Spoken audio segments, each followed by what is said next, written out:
What's up guys, Xygor here. You know, there are hundreds of RPGs at this point for the Nintendo Switch, but only a select few of those reach 10 out of 10 status. So in this video, I'm going to reveal 10 out of 10 RPGs for the Nintendo Switch. The Switch 2 is out now, thankfully you can play all of these games on that. These are the diamonds in the rough, the creme de la creme, the best of the best. I can put my reputation behind supporting each and every one of these games.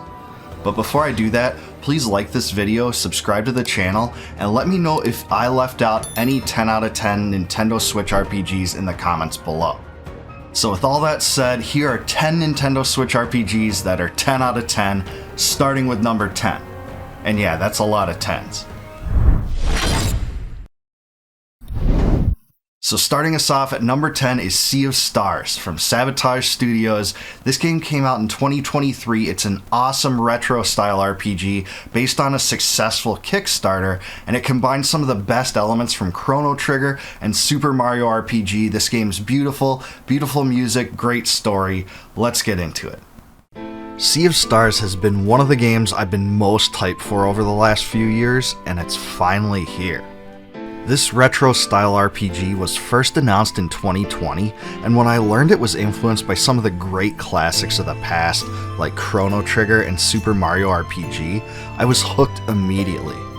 But then, when I heard that legendary RPG composer Yasunori Mitsuda had been recruited to work on the soundtrack, I was totally sold. I had to play this. Sea of Stars is part of the retro-style RPG comeback that games like Octopath Traveler has inspired, so I couldn't wait to dive in. So now that the game has finally been released, I wanted to cover every aspect of it in this video, the good, the bad, and the ugly, so I can let you know whether this is the second coming of Chrono Trigger or just an overhyped dud. But before I do that, please like this video and subscribe to my channel for more retro gaming and classic RPG content. Sea of Stars was launched by indie developer Sabotage Studio as a Kickstarter. They were the creators of the Ninja Gaiden-inspired action platformer The Messenger, and the reception for this one was huge. With over 25,000 backers, it brought in over $1 million US, so it was highly anticipated. And after playing through this game, I can completely see why. It all starts with the visuals. If you're a fan of retro-style RPGs, these graphics will be exactly what you're looking for. At least they are to me. Mere seconds into the game, I think you'll be impressed by the bright and vivid colors, and the contrast in each area really stands out. For instance, the first dungeon is filled with dark purples, the second one looks like a snow-covered land with its bright white colors, and the third region is filled with orange and yellow. Then you get into a tropical area called Coral Cascades, which is certainly one of my favorites, and then a bit later you're in an undead lair. Everything's different and there's just so much variance. I loved every minute of it. There's even a few short animated cutscenes that illustrate some of the game's best storyline moments, and this is something I wasn't expecting because it wasn't in the demo at all. None of the areas look dull or reused, and that's the best part. And beyond the colors, the story scenes are perfectly crafted to make you feel part of it. There are platforms you fly into the air on, fantastic character animations that are even present for NPCs, and it's a lived-in world filled with vegetation and objects on the map you can actually interact with. The dialogue is accompanied by character portraits, and it isn't even the same ones every time. They're varied to match the emotion the character is conveying in that moment. And all this is great. When you fire this baby up, you're first given the option of whether to use Zale or Valir as your main character. Both of them are Solstice warriors who specialize in solar and lunar magic respectively. Once you make a decision on a leader, you aren't locked into it though, and you can always change it. It doesn't seem to make much of a difference at all, and in fact, I don't even know what it changes. The beginning of the game has a flashback 10 years into the past where you get to see both of them trained to be Solstice warriors. This part's admittedly a little slow, at least I thought, but there is some light at the end of the tunnel. And that's because once you get moving, you'll get into a lot of dungeons and also meet a lot of interesting characters along the way. And some of them share some pretty comedic moments. One of them is Keenathan. He's a pirate who always says he'll accomplish his goals or his name is not Keenathan.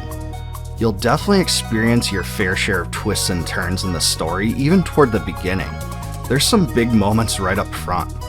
There's also an odd group of these bird-like characters that you see tidbits from along the way, but what they're up to isn't quite clear until you gradually learn more. As far as the combat goes, its basics are probably about what you'd expect from seeing it, but with lots of twists and mechanics you wouldn't. You can use regular attacks, skills, combos, and items. Many will be pleased to know there are also timed hits, so if you press the confirm button in the correct moment, your attack will do more damage. You can also reduce the damage you take by timing a defensive hit in the same way. Special moves take advantage of this timing system too. For instance, during Valir's Moonerang skill, you can keep ricocheting the attack to hit multiple enemies if you time it correctly.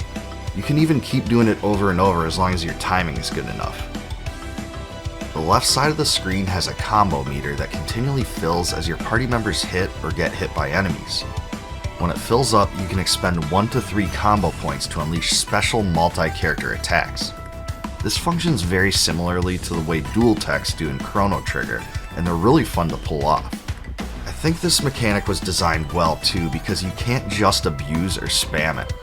Skills cost magic points, a limited resource that functions just like in other RPGs. Some skills are single target, but others have area of effect characteristics that allow you to hit multiple enemies at the same time. One of Garl's abilities even allows you to hurl an enemy across the screen so you can deliberately set these attacks up. That was definitely one dynamic I haven't seen before. Also, characters in Sea of Stars don't have many MP, relatively speaking. The flip side to this though is that you can progressively regenerate MP through regular attacks, so the game incentivizes mixing up your decisions. This definitely isn't an RPG where you just button mash your way through it. Some enemies even use abilities that take time to unleash, and during this charge up phase, you can actually break the attack by using the appropriate type of weapons or skills against it in time. Breaking an attack this way also gives you a combo meter boost, so it does provide multiple advantages. Your entire party actually levels up together, and when this happens, you have the ability to select from one of 4 stat boosts for each character. This really reminded me of what we saw in Super Mario RPG, and allows you to tailor your party to your own preferences to some extent. Groups of enemies appear on screen that you can sometimes run past just like in Chrono Trigger, but you can't redo the battles either. There's a set amount of them, and when you defeat one group of enemies, they just don't return. It's kind of the game's way of impeding power creep. You can't really outlevel the content because you're always kind of kept at a level where everything will continue to provide something of a challenge. And I actually don't really like this. I wish they would have let the player level at their own desired pace, but it isn't really a deal breaker to me at all either. Yet another aspect of combat is that characters can absorb the small bits that accumulate on the ground. They're called live mana, and they boost the effects of your next action. Both of these features are great ways to make players think on their feet in battles, and there's certainly a lot more to pay attention to here than in many old school RPGs. The music in Sea of Stars is really something special and expands upon what was heard in The Messenger. Composer Eric Brown is back for this one, and you can tell that his electronica influences shine through once more.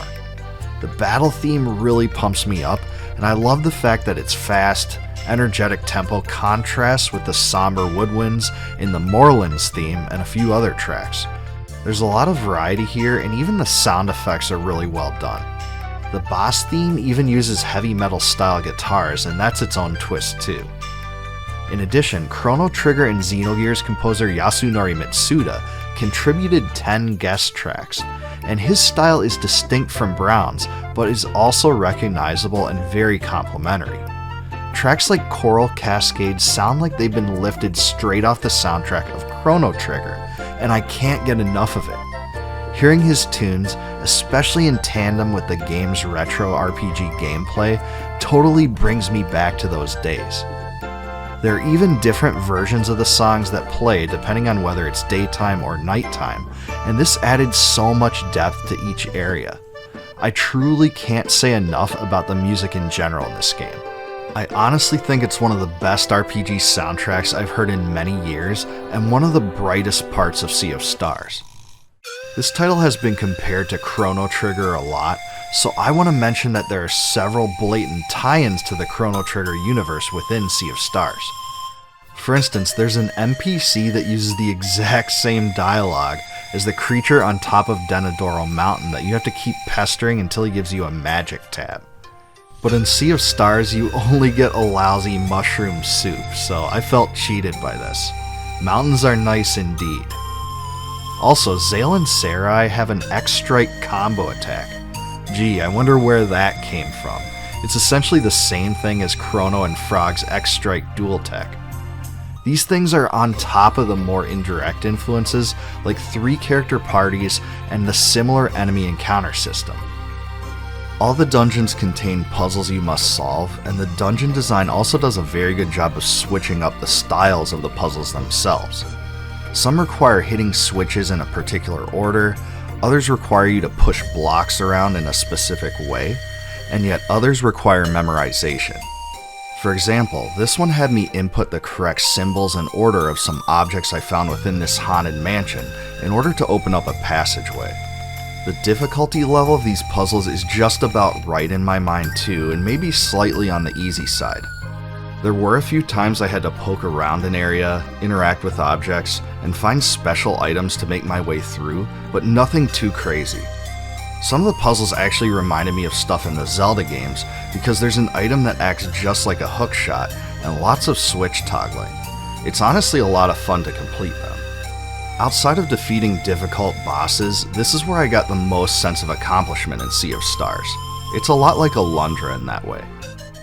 And since you've all heard me gush about all the great things of Sea of Stars for several minutes now, I have to do my job and tell you the game's downsides. I think it has one glaring defect in particular. It's that there simply isn't enough skill variety. From what I can tell, characters never obtain more than 3 skills each. That's 3 total, offensive and defensive combined. What's more is that the characters begin with 2 skills already, so you aren't really feeling much progression here at all. It's really unfortunate because you end up using the same exact skills over and over and over, all throughout the game. I honestly wish this was an area where Sea of Stars emulated Chrono Trigger more closely, because at least in that one, each character had at least 8. It's true that you do get some advancement excitement of sorts when you find new combo scrolls, which open up multi-character attacks, but that just isn't enough to keep things fresh enough as far as offensive skills. So is Sea of Stars the second coming of Chrono Trigger? In some ways yes, but in others no. I can't say I like the full package quite as much as I did when I first dove head into Chrono Trigger, but this is definitely one of the best retro RPGs released in the last decade. In fact, the only other games released in that time frame that I think I liked as much are the Octopath Traveler titles and Triangle Strategy, so I have a huge amount of praise and respect for it. It's definitely the closest thing I've played to Chrono Trigger in many years, but I still think it's almost as comparable to Super Mario RPG because of the timed attacks.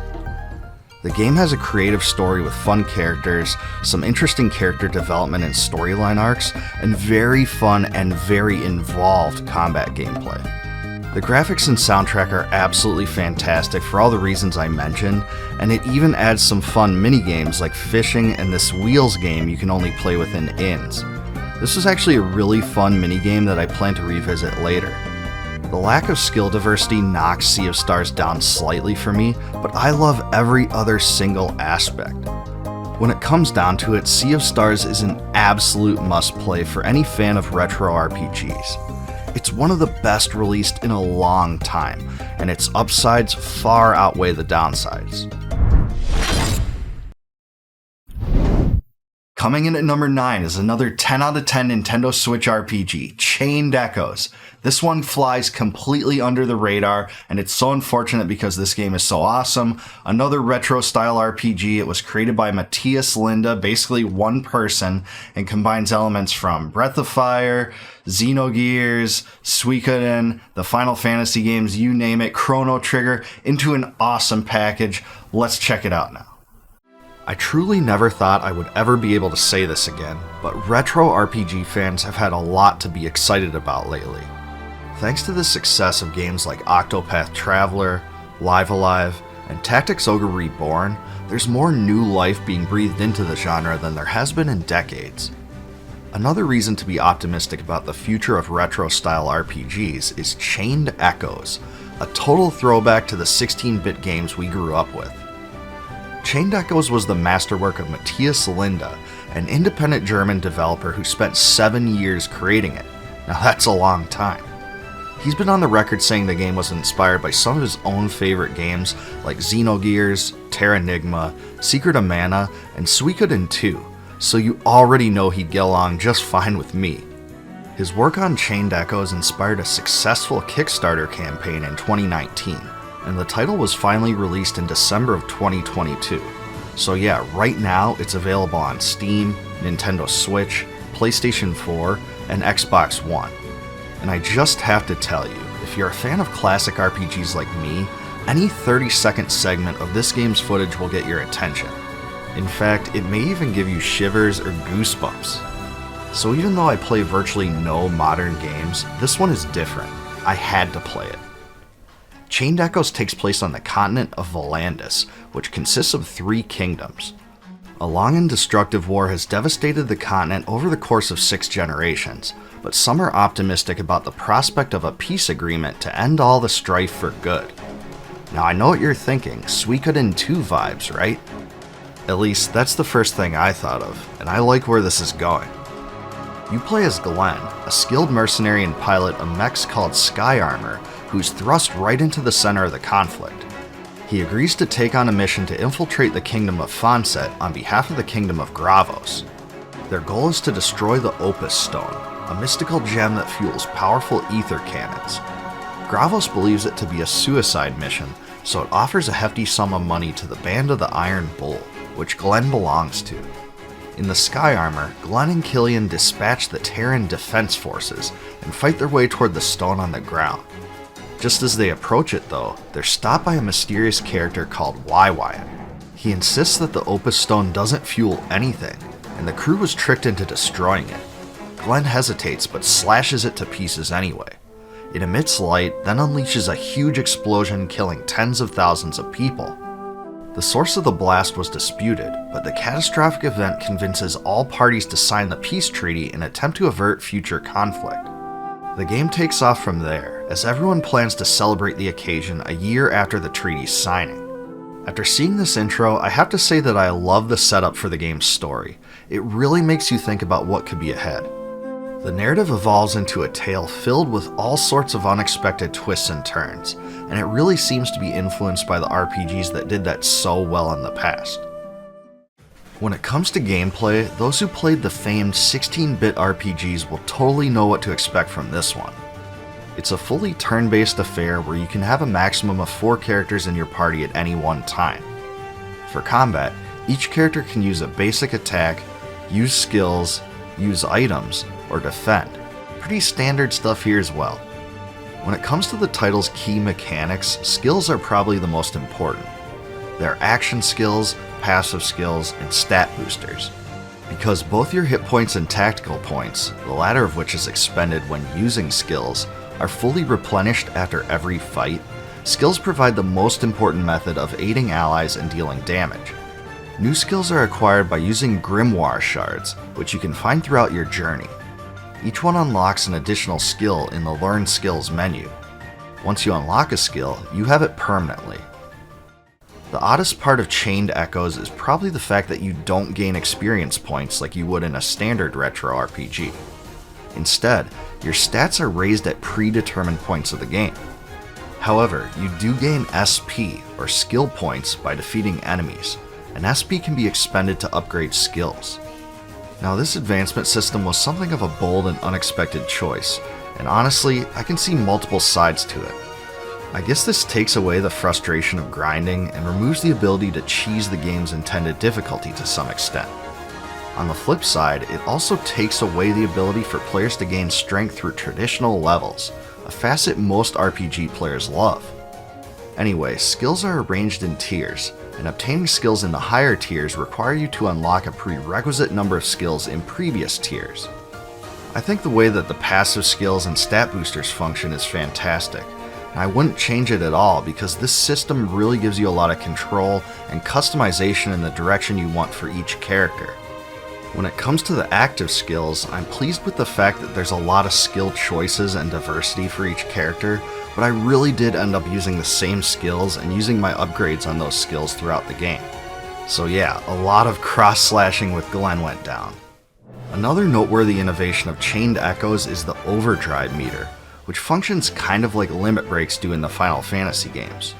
However, this is shared by all characters, and nearly every action you take builds your overdrive level. When the gauge gets to green, your party will be in overdrive mode, where all their attacks receive a damage bonus, and all skills cost half their normal TP. If you push the overdrive meter into the red, however, the party goes into an overheat mode, making them weaker. The overall goal here is to balance your actions such that you stay in green, so you can't be too timid or overzealous with your attacks. The last thing I wanted to say about the battles themselves is that I was really impressed with the clean, easy-to-use menu interface. I especially loved the character turn order displayed in the upper right. This helped me plan my attacks against enemies and know when I needed to heal. The menus aren't too complicated, and it's just a really polished experience in general. Combat animations are fantastic, and playable characters and enemies have visual responses to battle events. Most of the bosses look really beastly too, and the sprite designs for them were great. Some bosses remind me of the ones from Chrono Trigger because several bosses have different attack targets, such as this giant octopus dude, and must be overcome by approaching the battles the correct way. Thankfully, there's also a lot of attack skills that hit targets in a line or in a general area. But seriously, this game has Chrono Trigger written all over it. I mean, you begin the game waking up in a room that is utterly indistinguishable from Chrono's, and I have to think this was an intentional tribute. The only difference is, your mom belts you in the face instead of encouraging you to go to the Millennial Fair. There's also an area in the game that looks just like the Blackbird, so it's pretty clear the developer was a Chrono fanatic like many of us. And I really love the characters too. There are 14 total that are recruitable, and each fill different archetypes and gain unique abilities. One of my favorites was Bothraz, a frog-looking mercenary mage who can summon magical weapons and specializes in light and dark magic. I also enjoyed his snarky personality and his propensity to speak of himself in the plural as us. Of course, Glenn is a total beast with his sword attacks as well. The soundtrack uses a lot of orchestral style songs that fit into the fantasy environment. The main theme is absolutely fantastic, and the prologue theme songs were really solid too. It definitely fits the game well, but I can't say I was totally blown away by it. In some spots it reminds me a bit of Octopath Traveler, so that alone is a pretty impressive feat for a small developer like this to achieve. I also noticed that the character dialogue was very well written, which is really important for a game like this. We certainly don't need any of those Breath of Fire 2 localization nightmares creeping into the genre now, that's for sure. Just as in Final Fantasy VI, there's a key moment in the story where the characters are split apart, and you get to follow all three of them in any order you choose. This was yet another throwback concept I really enjoyed. I do think the game has a few flaws though, especially the level cap. In my mind, this was an unnecessary drawback that doesn't really serve a big purpose, even if the game was designed with it in mind. I also dislike the fact that the characters are locked into having only a set number of skills, because it means you really have to make some hard choices. Both of these things, which were probably intended to make sure the game retains its challenge throughout, could have been done away with in my mind. I've also been told by other people that early versions of the game are buggy, and to make sure to upgrade your game to the latest version, but I can't really attest to this because I'm playing the latest one. Just something to be aware of, and please feel free to leave a comment below if you know more about this issue. The Chained Echoes Kickstarter campaign allowed you to buy all sorts of different versions of the game, including normal and collector's editions, but these are mostly all sold out at this point. The best way to pick up the title now is on Steam, where it goes for the very reasonable price of $24.99. At this point, I feel pretty comfortable saying there aren't many retro RPG purchases on the platform I can recommend more than this one, so give it a try. When all is said and done, Chained Echoes is a total hodgepodge of old school RPG greatness, and borrows some of the best and most memorable elements from the days of yore. Its sky armor mechs, well, those are pretty darn reminiscent of Xenogears. At the same time, Chrono Trigger seems to have really influenced the game's enemy encounter system, visual style, and elements of the combat. The story of Chained Echoes seems to draw serious inspiration from Suikoden 2 and Final Fantasy VI, and the skill system is even a bit similar to Star Ocean's. Replenishing hit points and tactical points after combat acts just like it does in the Saga games, and the overdrive meter functions a little like limit breaks do in some of the Final Fantasy games. It's like an all-star lineup of old school RPGs all combined together into the same amazing game. Chained Echoes is a true love letter to the best RPGs of all time, but after playing it for a few hours, one can easily see how it's an awesome experience in its own right as well. I highly recommend picking this up for the 25 plus hours of guaranteed retro RPG nostalgia. About the only thing missing from it I can think of is a New Game Plus feature, but maybe that will come in a future update. Coming in at number 8 is Live Alive, another 10 out of 10 Nintendo Switch RPG. This one is a remake of a Super Famicom game that originally never came to North America, but this game is great. The combat system is interesting, the dialogue is fun and humorous, the characters are awesome, and the colors are vibrant and beautiful. This is a great game, great soundtrack. Let's check it out. When Nintendo released teaser footage for the Live Alive HD 2D remake back in February of 2022, it really shocked and excited a lot of us. Prior to that, there hadn't been any indication Square Enix planned to revisit the game or bring it to a North American audience at all. As a true hidden gem of the SNES era, it was a game a lot of hardcore RPG enthusiasts talked about, but very few actually played. So this provided a thrilling opportunity to do just that. My first experience with Live Alive was thanks to an English translation patch for the original version that was released a long time ago, and I really loved it. I'd even say it shares a lot of characteristics with the greatest RPGs of the past. I reviewed it for the channel before the remake was announced, and you can always check that out if you want a feel for the original. Even so, I was extremely eager to check out the new version to see if it truly represented the game well in the modern age. And hey, this video will answer that. I think the best way to describe the true essence of Live Alive is to say it's a traditional RPG with a lot of untraditional features. Instead of a single narrative with a single lead protagonist, it's a collection of stories of 8 different protagonists in 8 different time periods. The player has full control to select which scenario they want to play among the first 7, and each scenario generally takes a few hours to complete. Each character has their own aspirations, which the player must complete in order to reach the next chapter. Also, the scenarios themselves are all incredibly distinct, with their own music, visuals, characters, and even plot themes. So much so that if you only viewed footage of the game instead of playing it, you may even be led to believe that the different chapters are actually different games. And honestly, this is one of the most refreshing parts of the entire experience. Nothing about it is monotonous at all. And that goes for the characters too. For instance, Oboro Maru is a skilled ninja from Edo, Japan.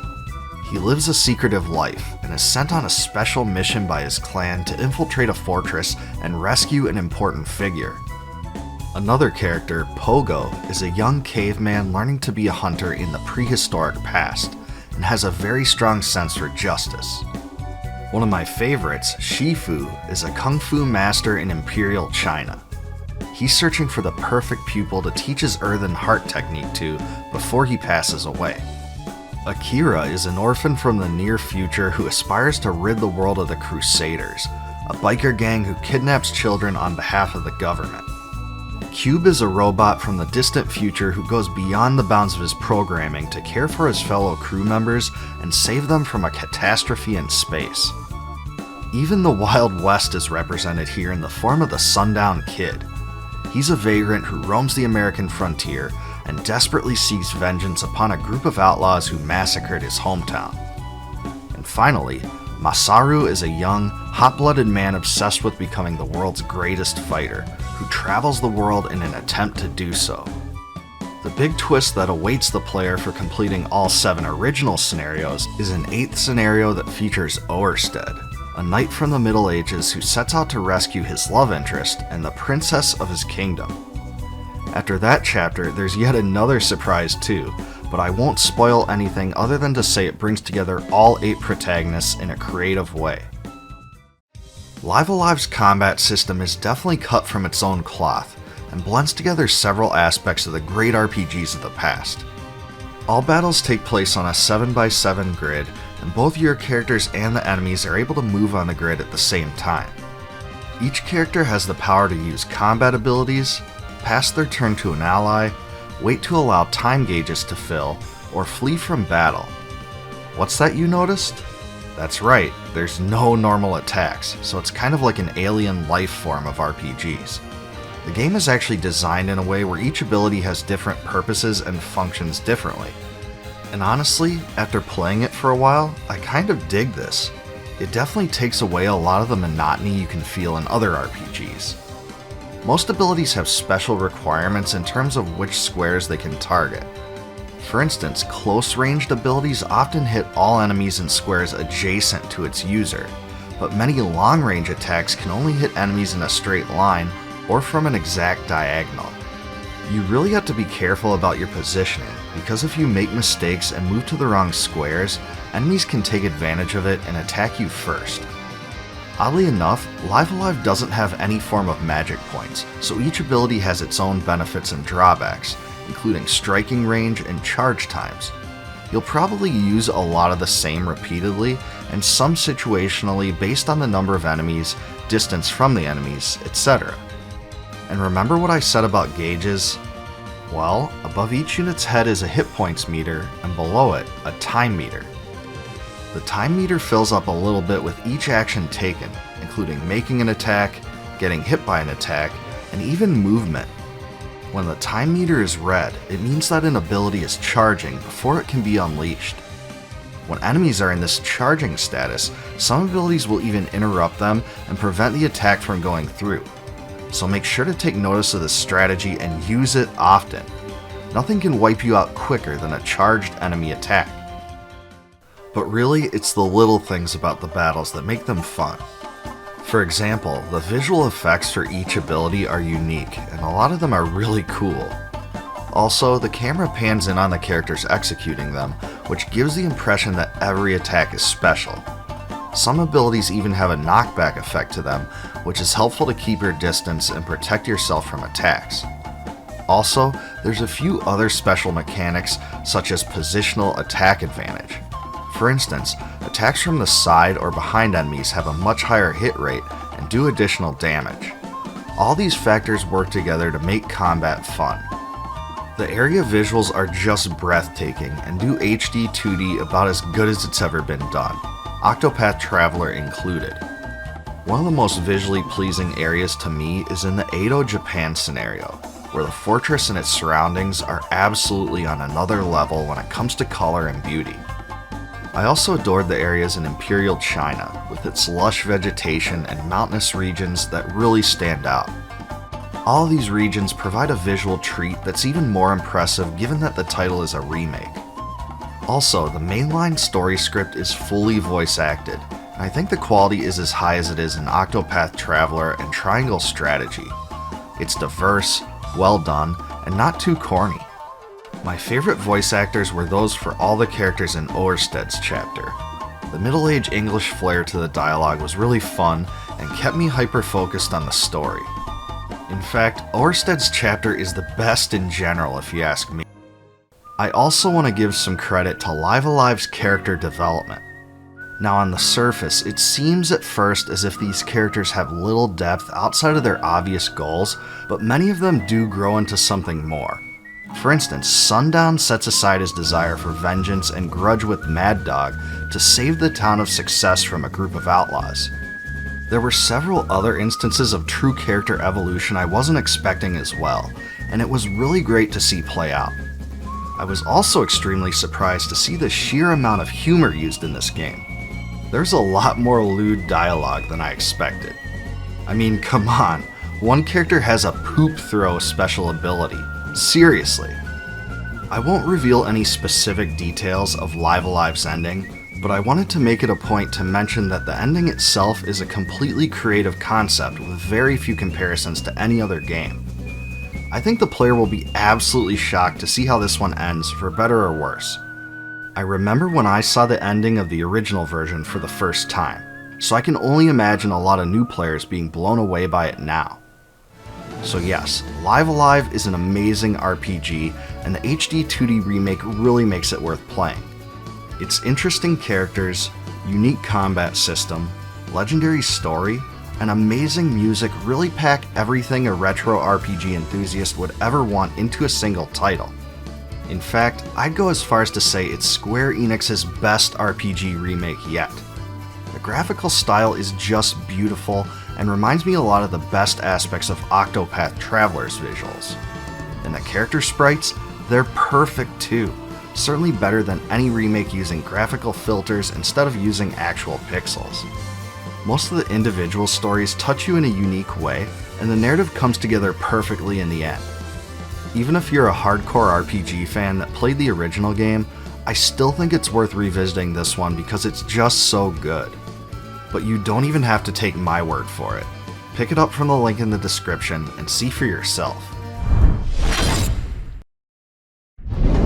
At number 7, we have Tactics Ogre Reborn, certainly another 10 out of 10 Switch RPG, one of the best strategy RPGs of all time, the masterwork of Yasumi Matsuno, awesome characters, dark, gritty story, great class system, and really memorable music.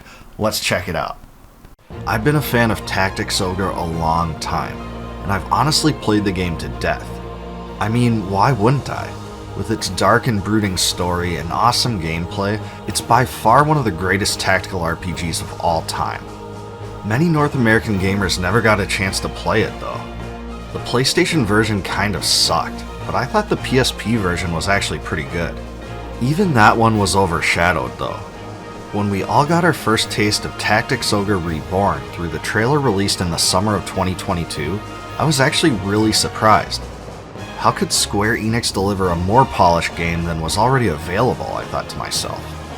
Well, the promotional materials make it pretty clear that Reborn features a lot of changes from Let Us Cling Together. So even though I've already reviewed Tactics Ogre, and all the other Ogre Battle games for that matter, I wanted to make sure to give this one a go. But is it worth playing for both old school fans and newcomers to the game, and does it live up to the hype? I decided to find out. When you first fire up Tactics Ogre Reborn, you're treated to the game's intro in widescreen for the first time, and you can really get a good sense for how much better it looks right away. I covered the story synopsis in greater depth in my original review, but all you really need to know is it follows Denim, a resistance fighter whose home was devastated during a civil war that tore his country apart. The event greatly influenced the way he looks at the world, and he's grown very close to his elder sister Kachua. Loyalty, vengeance, and sadness all play a major role here, and the story epitomizes dark, twisted depravity and gritty reality. Let's just say it isn't Earthbound's story. The new character portraits were really nice and give you a much better sense of what the characters actually look like. Now, it is worth mentioning that all the main storyline dialogue is fully voice acted, and I think the quality is actually quite high. The dialogue itself seems to be lifted entirely from the PSP version, or is at least very similar to it from my recollections. And if they weren't going to redo the entire script, I think this was the best decision, because that was by far the best localized script up to this point. Outside of the storyline segments, the new widescreen view really shines in the battles. So much so, in fact, that it's hard to articulate how much. The original game had such narrow width that it was often hard to understand unit placement very well, and it was tough to calculate and plan your moves. But now, you're often able to see virtually everything at the same time, and this is one of the remake's best innovations. Also, there's a new trajectory prediction system that makes it way easier to ensure that long-range attackers can hit their targets. The menu system here is also extremely intuitive, and I really loved how the unit turn order is displayed at the bottom of the screen. This is a godsend when it comes to arming the player with more information, and helps them plan their moves accordingly. It even displays statistical information and terrain-specific details to the tile you're hovering over. Even the shops have been improved to provide a smoother experience. One of the biggest changes in Tactics Ogre Reborn concerns the leveling system. Unlike the PSP version, where classes themselves leveled up, Tactics Ogre Reborn revamps the experience system to allow units to level up individually. I think I preferred this framework better too because it allowed me greater customization options and didn't lock me mentally into thinking I had to keep the same classes. Now there's not much risk in tweaking your units often and altering your approach on the fly. You still gain new skills as you level, and the player is given full control to assign up to 4 skills to a unit at a time. There are 4 types of skills: action, support, auto, and special skills, and lots of different builds to utilize. The coolest thing in my mind is that the skills themselves can be upgraded with frequent use and level ups, and upgrading skills linked to weapons can also make you learn special finishing moves that consume magic points but do incredible amounts of damage. Remember that old childhood lesson, no takebacks? Well, in Tactics Ogre Reborn, there are takebacks. That's right, through the Chariot Tarot system, the player can go back through previous actions taken on the battlefield, replay them from any turn of their choice, and keep the more preferable result. True, it does allow you to cheese parts of the game to some extent, but it also alleviates some of the frustration that comes with it. And I'll just be honest, this is a tough game that can be really intimidating to newcomers, so I can understand it. The soundtrack for Tactics Ogre Reborn deserves some attention as well. In fact, a lot of attention. From the outset, you're treated to the old school theme, but in totally remastered fashion. Original composer Hitoshi Sakimoto was brought back into the fold to direct the soundtrack in this version too, which adds a few new pieces not in the original game. As always, my favorites besides the main theme are Three Kings and Revolt, but man are there a lot of great ones. The rearranged music has been praised copiously by other reviewers, and I can totally see why. The raw emotion of the game really comes out in its music, and the orchestral style really hits home. In my mind, this soundtrack rises to the level of the remastered music in Live Alive and the Final Fantasy Pixel remasters, so it really is impressive. For my money, this is the best aspect of Tactics Ogre Reborn by far, and even if you played the game before, it's worth revisiting for this factor alone. I only have 2 minor gripes about Tactics Ogre Reborn. The first is that the character sprites don't look as clean and pixelated as I would have liked, and it appears they applied a filter to the edges to give them a more modern appearance. I wasn't a fan of how this was handled in the Grandia remaster either, but maybe it's just me. I don't think they're quite as bad here as they were there, but I think the sprites could have been upscaled a bit to retain the old appearance. And hey, maybe I'm the only one with this complaint, but I think they could have looked a bit better than they do. The only other issue I have is the font style. I really dislike the all caps font because I think it gives the game too much of a comic book feel. And I also think it gives the unfortunate impression that all conversations between characters are just shouting matches, which doesn't really fit the game's narrative too well. Sure, it's the same thing as it was on the PSP, but I think it should have been redone for this version. What do you guys think about this though? Am I off base with either of these critiques? Let me know in a comment below. Tactics Ogre Reborn features lots of odds and ends updates and improvements, and I'd spend too much time covering them all, but one I wanted to cover for sure was the panning camera. Instead of being locked into the same isometric view, which often obscures objects and units, you can swing the camera around to capture the grid in a fully overhead perspective. Sure, it isn't fully rotatable like in some other games, but this is really a great ease of life feature in general that prevents headaches and empowers the player to make movement and ability decisions. Obsessive-compulsive completionists will also find a huge challenge in the Palace of the Dead, a 114-floor bonus dungeon that first becomes available in Chapter 4. It's a lengthy, grueling challenge that will excite the most hardcore players, but casual players can just decide not to do it all the same. Spending 100+ hours to complete it isn't outside the realm of possibility, so any attempt to do this is at your own risk, to your health too. It was a great way to pack some replay value into the game that's also optional. It really reminded me of the Star Ocean games in that respect because they had bonus dungeons like this too. So is Tactics Ogre Reborn the best way to play the game? Absolutely yes, 100%, no doubt about it. Its story is menacing all these years later and so well delivered thanks to the new voice acting. The gameplay emphasizes creativity and customization in a fun way, and the breathtaking soundtrack adds greatly to the game's distinct lore and raw emotion. All factors combine to make it the complete package. In fact, it might be the definitive tactical RPG.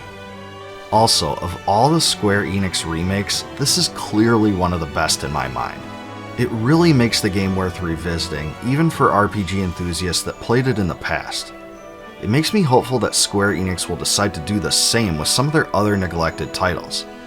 If you ask me, Bahamut Lagoon and Treasure of the Rudras are perfect candidates for future remakes just like this one. While I don't think Tactics Ogre Reborn is a good game at all to recommend to novice RPG fans, it will certainly please longtime fans of the Ogre Battle games, and RPG fans in general that missed out on it the first few times around. My choice at number 6 has 10 out of 10 written all over it. This is Octopath Traveler, the RPG that put HD 2D on the map. Really incredible visual approach that blew minds, great characters, memorable music. There's nothing to dislike about this game, so let's look at it. Doesn't it seem like classic turn-based Japanese-style RPGs have become a remnant of the past? It often seems like the gaming world has completely gone away from that style for a long time, and even the Final Fantasy series has become more action-oriented. Not so, however, when it comes to Octopath Traveler. With this game, Square Enix has finally delivered one of the most highly anticipated throwback RPGs ever. Octopath Traveler throws a wrench into the conventional by embracing the old school. The game begins by allowing you to select from one of 8 characters, each with their own individual stories and outlooks. After selecting your main character in the beginning, the story unfolds from his or her perspective. The storyline of the characters intertwine in some ways, and the 7 remaining characters can be recruited by traveling to their starting areas. This character selection system reminded me a bit of Seiken Densetsu 3 and the Saga games. Character individuality is a striking element of this game. Each character has its own distinct class, which affects the type of equipment they can use and skills that they have. Eventually, they can select subclasses that unlock an array of new skill combinations, passive abilities, and additional equipment options. There is some customization in this game, but nothing detracts from the overall uniqueness of each character. Also, each character has his or her own special command which allows them to interact with the NPCs in a variety of ways. For instance, Ulbrich is a warrior that can challenge NPCs to a fight, which can be used to remove them from a crowded area. The Scholar Cyrus can scrutinize, which allows him to gain insights into people, pick up clues, or gather secrets, which can even allow for some special item discounts at weapon shops. Primrose the Dancer can allure NPCs into following her, which allows her to summon them in battle. The path actions, as they are called, are based on chance and affect a character's reputation, and failed actions can be restored by asking bartenders to spread good rumors about you. The class system and individual social abilities differentiate the characters from each other effectively, such that no 2 characters are totally alike. The story seems highly open-ended and non-linear, unlike recent Final Fantasy games. The player is mostly free to wander the world and even go into areas with incredibly powerful monsters that they aren't ready to challenge. Again, this reminded me of Square's Saga series of games, where most of the exploration is left up to the player. The graphics in Octopath Traveler are also incredibly unique in comparison to most modern games. The developers have called the game's graphical style HD 2D. The towns and dungeons are side-scrolling, but have multiple elevation levels, and the visuals were shrewdly designed to combine 16-bit Super Nintendo-style character sprites with overlapping textures and high-definition effects. Even though this style of graphics will turn off some modern gamers, to a fan of old-school RPGs, the game looks breathtaking, and the sprites are extremely detailed. In fact, I'll go as far as to say that the sprite details are the most complex and beautiful I have ever seen in a game. Magic and skill effects in battle are also magnificent and add greatly to the drama of battles. The combat system in Octopath Traveler is also an encouraging blast from the past, bringing forth turn-based combat into a new age. Yes, I wasn't stuttering, the game features turn-based combat. That's crazy talk, right? In battle, both characters and enemies can use numerous weapon and elemental attacks, use abilities, or use items on each turn.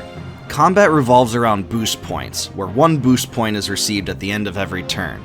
Boost points can be stored up to a level of 5 total boost points. When a player accumulates at least 3 boost points, they can amplify the effects of a command, increasing its power dramatically. Unleashing a boosted command allows for the character to do things like attack many times, causing a huge amount of damage, or increasing the damage done by certain abilities. I think this is a stimulating system that keeps the player thinking on multiple levels and avoids repetitive gameplay. In some ways, it reminds me of the death blow system from Xenogears. The battle system heavily revolves around elemental weaknesses. Enemies have specific weaknesses and a corresponding shield counter, which lowers each time they are hit by their weakness. When the shield is fully depleted, they become stunned and receive much more damage, unable to do anything for a turn. The battles also feature a unique bar that shows the future order of attacks from both characters and enemies, which helps the player formulate and plan his attacks. This is also a great, unique feature that I haven't seen utilized in other games. The skill system also brings a lot of variety to Octopath Traveler and makes each play through the game a bit more unique. Each character can select and learn abilities for their main class. They can also choose a subclass, which diversifies the skill combinations of each character. When the subclass is selected, the character can gain access to weapons and armor of the secondary class in addition to the original one. New abilities are learned from spending JP gained in battle. To learn new skills, the job menu is used. Skills can be acquired in any order as long as you have the proper amount of JP to obtain the skills you want. This framework avoids cookie-cutter builds and provides a unique experience to each player. It's important to note that the relative power of battle skills seems to vary quite a bit in Octopath Traveler. Some abilities seem a bit lackluster, while others completely dominate the battles. For instance, HP Thief seems incredibly strong, allowing the thief to do insane damage to enemies while healing himself in the process. The game's music score is composed of medieval-like tracks that capture the dispositions of the characters and moods of the story. Each individual character has their own theme song, some of which are fantastic. I found Cyrus and Primrose's tracks to be especially memorable. The sound effects are plainly awesome too.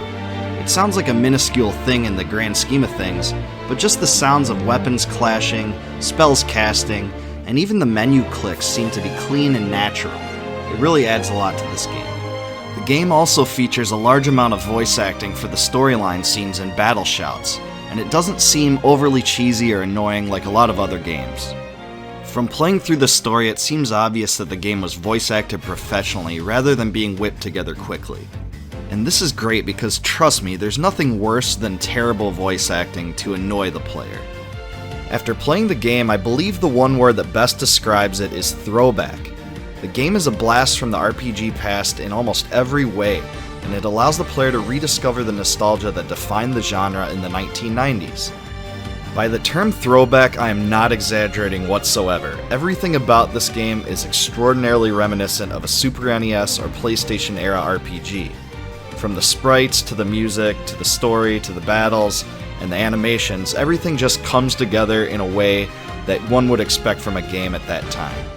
For those of us who have begrudgingly watched this type of game be abandoned through the years, even in many of Square's flagship series, it's incredibly invigorating to find Octopath Traveler resurrecting the style in a new era. I can only hope that the game wins over more fans and encourages the creation of more RPGs like it. The developers have suggested that completing the storylines for all 8 characters makes the game last over 100 hours. With this much depth at the player's disposal, the game is sure to provide some serious replay value, especially for those determined to complete everything. However, it's fully possible to complete the game without recruiting all the characters. I really like the fact that Octopath Traveler allows the player most of the control over the series of events. This isn't nearly as linear as most RPGs. My only true criticism of the game is that the characters don't interact very well with each other, and it seems more like a collection of mini-stories rather than a single, united, overarching narrative. When not completing a specific character's chapter, the other characters do not add very much, and there isn't very many exceptions to this. Overall though, Octopath Traveler is just a fantastic game, especially for fans of retro RPGs. Number 5 is another of the best RPGs on the Switch, certainly a 10 out of 10. Dragon Quest III HD 2D Remake, probably one of the best RPG remakes of all time. Amazing story that brings you back that nostalgia from the NES days with awesome graphics and really innovative music that doesn't reinvent the wheel but also brings back the charm of the past. Here it is. What's up guys, it's Xygor. You know, the Dragon Quest III HD 2D Remake has been out for some time now, but I've finally gotten my hands on it. I've been playing the heck out of this thing, and even a few hours into the game, I knew that I had to do a video on it, because I'm dying to share my thoughts with you guys. Dragon Quest III is a game that I grew up on. It's one of my favorite NES games, and I ranked it very highly in my top 10 NES games video for this channel. So, I'm going to let you guys know in this video, does it match the hype? I'm going to let you know what I love about Dragon Quest III in general and what I love and remember about it, and whether this version does it justice. But before I get into all that, please like the video, subscribe to the channel, and click the bell below for more retro RPG content. The story of Dragon Quest III has you, the hero, following the footsteps of the hero's father, Ortega, who went missing during his own epic quest to save the world when the hero was young. It turns out just about everyone you meet in the game knows who Ortega was, and they probably have a story about his heroism. He is presumed dead, but the game continually hints that he may still be alive. And really the game kind of fleshes this out much more than the original. There's many more additional storyline segments that include things that Ortega did and some of the background information, so it's not a one-to-one copy in that regard. There's also the other objective that you have as the hero, to collect 6 orbs to unlock the path to confront Baramos. He's an evil archfiend that is, you guessed it, plunging the world into darkness. And what I'll say about the story is, there are specific storyline moments that do have quite a bit of dialogue. The main parts of the story are voice acted, and I would say the voice acting is actually really good. It's much more story up front than what you would get in the NES version, and I think the Super Famicom version, which I haven't even really played. But this is a little bit of a departure, but it's one that's kind of welcome because there was a lot of limitations to the NES back in the day, and you weren't really able to get much of the story out of it. I won't really spoil the story, but I will say that the latter kind of fifth of the game is nostalgia central. That's what you're really gonna love if you've been playing the Dragon Quest games a long time, especially the first 3. And I'm not gonna spoil the end like I said, but I will say, it ain't over till it's over. And the real ones know what I'm talking about. Dragon Quest III HD 2D Remake is also filled with quality of life enhancements that I really appreciated. In fact, I think they went above and beyond what I would have expected in a game like this. So, first off, there's a mini-map now, and it's a lot easier to navigate. There's also a map key you can press and see where you are, not only in the overworld, but also in dungeons. And it's very intuitive because the next objective in your quest is circled. Now, you can turn this feature off if you really want to do exploring on your own, but I just appreciated playing a chill walkthrough with it on. Also, if you played Dragon Quest III in the past, one thing I think you'll recognize almost immediately is that the zoom functionality has been drastically improved. So, zoom, which is the teleporting ability, allows you to transport yourself from wherever you are in the world, including from in dungeons, to various locations that you've unlocked throughout the game. This was a huge improvement that really gets rid of the tedious burden that was backtracking through dungeons just to be able to transport yourself around the world. It's a huge convenience and one of the most redeeming features of this game. And now we come to what I consider the most important improvement on this version of Dragon Quest III, and that's an overhauled inventory system. In the original Dragon Quest III, each character only had a limited amount of inventory slots, and managing that was a true pain. But in this version, not only do characters have their own inventory, there is also an item bag that has a joint inventory of items, an equipment bag where you can put all the equipment that you gain during your adventure, and important items. That's where you store key storyline items in the game. So this limitation of the original has been removed completely, and it's a true blessing. There are also 3 different difficulties that you can select from at the beginning of the game. There's basically a normal, a harder version, and an easy version. So basically normal is going to be your default. Easy is just for chill playthroughs. I don't even think it's possible for characters to die during battle if you choose that. Is basically just to kind of breeze through the game, not be really confronted by a challenge. And hard is really hard. But normal's probably the fine option for most people. This is a pretty hard game compared to a lot of RPGs that come out. Enemies do a lot of damage, even normal enemies at times. They can put you to sleep, do tons of high damage spells, and normal's the option that you'll want to pick if you're good with Dragon Quest grinding and you're going to be able to get through the game that way. As far as the graphics go, I think they really did a good job here. They are bright, vibrant colors that represent different parts of the world. You really get a lot of variance here. There's lush forests, you got basically volcanic caverns, you got hidden temples, there's even an Egyptian area that you go through. You really are immersed in a world that has plentiful different locations, and you kind of feel that.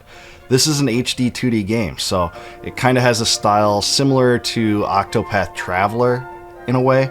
I don't think it looks quite that good, but I think it looks darn good. The sprites look really nice, they're pixelated, it's really reminiscent of the old school retro RPGs we love, and I think it's a good style for Dragon Quest, so I give them props for the graphics. And another thing I give them props for is the lighting effects. So there's really nice use of lighting in the game. You are carrying around a lantern a lot of the time, and light bounces off the wall and the ground. Water effects look really nice too. It just has a really polished look that isn't too out of the norm for a retro game, but also looks really spiffy. And now I want to tell you about basically the best feature of Dragon Quest III as far as I'm concerned, and that's the party making. So this really stands out from a lot of the other Dragon Quest games because you have the ability to customize your party from the very beginning, and this is something that I loved in the original NES game. You basically create a party of 4 characters. Outside of the hero, you have 3, and you can pick from an amalgam of classes. Now, I guess a few of these have been added since the NES version, especially the Monster Wrangler, which I guess can be really powerful. But you basically have your tried and true archetypes from RPGs, and I decided to go with Warrior, Martial Artist, and Priest. You can change the mage classes later in the game to Sage, and you can change classes in general once you get to a certain point, as long as those characters get to level 20. So I decided to kind of go for a more physical-oriented party. That's what I decided, and I really like the fact that you can mix and match and also change the appearance of your characters here. So you can have kind of an old burly guy, that's what I chose for my warrior, a blue-haired dude for my martial artist, and just kind of a regular looking priest. So kind of the world's your oyster here, and I would say that you can basically make any party of 4 work. I know if you chose like 3 priests, that would make things harder, but even priests get some offensive magic, and there seems to be a lot more abilities in this game than ever existed in any previous version of Dragon Quest III. I know that's true compared to the NES, but I think that there's a lot more abilities in general. There wasn't really abilities per se, even. There was only spells in the past, but now some classes get abilities like martial artists that they didn't before. So I just really like the customization here. You can make basically any combination work to your benefit, but this is what I rolled with, and this is what I liked. Now, when it comes to the battles, I was actually kind of skeptical, I have to admit, as a Dragon Quest purist, because you actually see in a third-party view the 4 characters standing there at the beginning of the battle, but have no fear, once you select your commands, you actually do switch to that first-person view that you'll be used to in any of the early Dragon Quest games, where The enemies are standing there, you see your abilities hit them, you don't see your characters, but you see them and their animations. The animations are very much what I would have expected. They seem very similar to like Dragon Quest VI. Really nice animations too. They don't detract at all. They're pretty polished and they're fit well within the Dragon Quest universe. Now, I will say that the random encounter rate is really crazy. It seems to me to be higher than what was in the original game, which was already high, but some of these dungeons, you'll have areas where a single floor of a dungeon will take like 15 to 20 random encounters just to get to the next floor. So random encounters are heavy in this game. Maybe it's just me though. Let me know in the comments below if you agree with me, but there's not really a good way to get around it. You can flee from battles, of course, but the random battles seem high, and you do have to grind quite a bit. There are places in the game that are kind of demarcated by, power creep, where if you're not the right level or you don't have the right skills, enemies will just wreck you. So the game does expect you to grind, and it's a little bit different from some other RPGs in that respect. But not to take too much away from it, because that was always part of Dragon Quest anyways. Now you also have the ability to select AI for either each character or for the entire party. There's 5 or 6 settings you can choose from to make your party choose to kind of go all out with all their attacks. There's one to kind of do a balanced approach, healing and attack. There's one that conserves MP. And there's a few options here, and I really liked them. They're not perfect selections, but it helped me get through kind of random encounters pretty quickly. I like to kind of play the game at a chill pace, where I was using this AI to basically go through dungeons as normal, but on the bosses, then that's where I would select individual commands for all my characters, because they were pretty hard at times. Some of the bosses will actually wreck you. But yeah, that's what I liked. The battles seem nice, the presentation is nice, the user interface is nice. I really kind of actually grew to like seeing the characters standing there eventually, because it changes with the weapons that you have equipped on them. But it isn't too far out of the norm. Like I said, it changes to a normal first-person Dragon Quest look once you are in the actual exchange of blows. And when it comes to the music, I really am just blown away here. I just love what they did here. They re-recorded each song, and there's a different kind of variant of that song, whether you're in the day or night. So if you walk into a town, you'll either get the day town song or the night town song, and they're completely remastered, reorchestrated, and they sound absolutely awesome.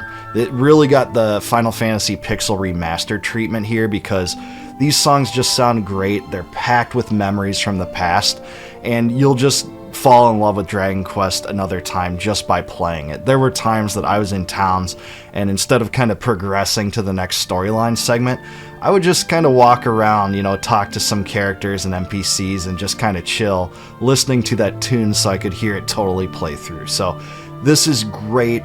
I have not a single bad thing to say about the music. It's absolutely the approach that I would have wanted them to take.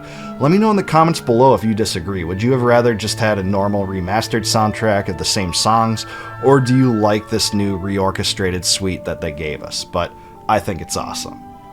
Now, one thing that's important to note too is that all the classic Dragon Quest sound bites are in this game too, and that's really important, especially for us old timers. So, that jingle you get when you rest for a night at the inn and then wake up the next morning? Well, that's here. That tune that you get, brief one, when you go to another floor of a dungeon? That's here too. So it really makes it a experience that helps you kind of relive the memories from the past. They're keeping the Dragon Quest influence in the game. They're not transforming it too much, and it really kind of goes a long way. So I really enjoyed that part too. The only real critique I have is sometimes the sound effects in the battle didn't exactly match my character. So for instance, my big ol' warrior guy, sometimes he'll use an item in battle, like a weapon. You can use swords in battle to cast spells toward the end of the game, and it kind of had like a female voice to the soundbite when it was using it. So that was a little weird for me. Maybe that's the case with every character, but that's really the only critique I have on the sound. Now, one interesting fact is that Dragon Quest HD 2D Remake has actually added a few new bosses in this version. which that's pretty cool, but it does kind of expand the story a little bit beyond what was canon. So I think you'll get some critiques from some Dragon Quest fans on it. For me, it didn't bug me too much and it wasn't too out of place. In fact, most of the dungeons and areas are basically modeled around the original game, even the layouts of the dungeons, so I wasn't thrown off too much by it. Now, if I have one major critique for the game in general, it is that once you get the ship and the flying bird, they are both way too slow. These things travel so slow, you can get in random encounters on the boat and it's really frustrating. I really think that this is something worth patching for Square Enix, or at least to consider it, because even if you sped up the ship and the bird by twice, double their speed, that would be a huge improvement, and even 3 times I think would be great. So it's kind of annoying. That's my only frustration point that I've really found. I really enjoyed the fact that you can change the text and the battle speed to ultra fast. I was having a hard time getting through the game. It seemed a little bit kind of sluggish for my taste, but the menus allowed me to kind of streamline it, make it a lot more chill. I really recommend, if you like to play like me, make the battle speed and the text both ultra fast. So in summary, I really enjoyed Dragon Quest III HD 2D Remake. It does have a few annoyances, but I do think it does the original justice, and it brings Dragon Quest III into a new era that's enjoyable. Love the music, great graphics, really interesting ways to customize your party even beyond what the original offered, and I just think it's a great Dragon Quest experience. This is one of my favorite Dragon Quest games. It's probably my second favorite. Let me know which is your favorite in the comments below, by the way. I'd love to know that. But I just really enjoyed it. I think that Dragon Quest III on the NES for its time was so spectacular for the character customization. To be able to create different classes and mix and match, share that information with your friends, kind of do some testing and figure out which was the best combination. That was one of the best parts of this game, because that was pretty groundbreaking at the time. You had Final Fantasy, which was huge in that regard too, but this is a pretty big deal, and the class changing was awesome. At number 4 is the Suikoden 1 and 2 Remaster Package, another 10 out of 10 Switch RPG, combining 2 of the best RPGs of all time of the 1990s. Amazing cast of characters, the castle building, the duels, the army battles, the intense stories. These games are so good, and this one deserves to be here, so here it is. Now, when I first started playing this collection and decided to make this video, I knew the first thing I had to say about it was I was so happy about how they retained the original sprites for every single character. A lot of the RPG remakes we've seen in the past, like say Grandia, used weird filters that tried to modernize the game and make it disconnected from its nostalgic past, so I just really appreciate how Konami retained the original sprites.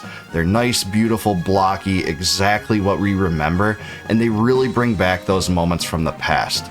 And you'll see in Suikoden 2 especially, the animations that happen with the sprites that are kind of specific to key storyline elements just really look like we remember from back in the day, so I really have to commend the game for that. And speaking of the graphics in general, there are a lot of places in the game where they enhance the backgrounds via HD 2D environmental effects, and I thought this was so cool.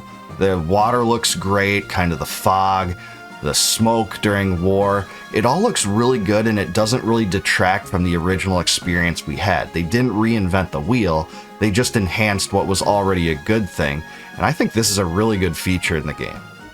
Now let's talk quality of life enhancements, because these 2 games came out in the 90s, and a lot of the modernized features that we enjoy about retro RPGs weren't available back then. And the first one that really jumped out at me when I first started playing this game is the 8-way diagonal movement system.